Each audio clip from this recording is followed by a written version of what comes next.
Education does not end in school. To confirm this, Sylvia, as a mother, imparts practical knowledge to her children every day they come from school.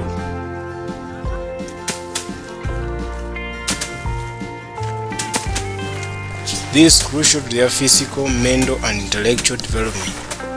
After school, she teaches her children how to thresh, sort, grade, and winnow the beans, as this is one of the food for their annual consumption.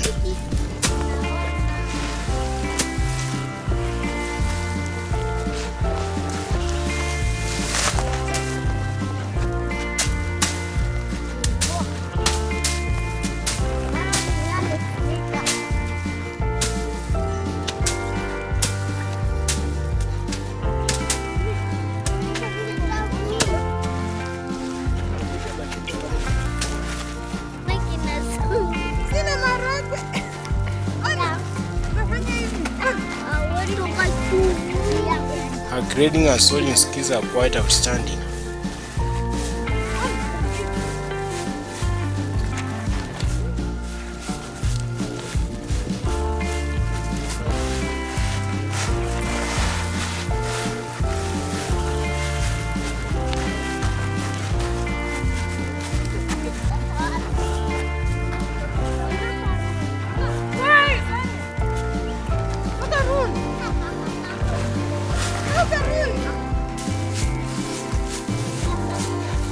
Simama huko.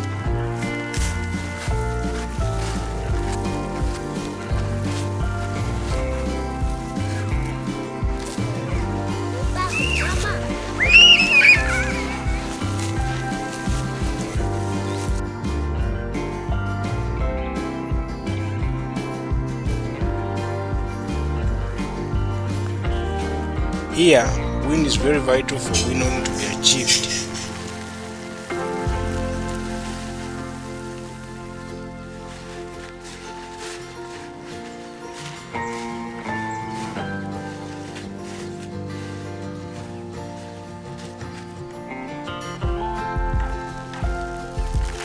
The stronger the wind, the faster the winnowing process.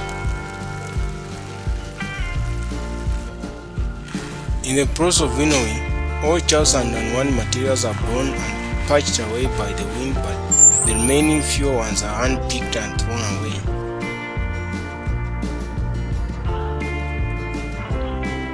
Only pure and green beans remain in the basket.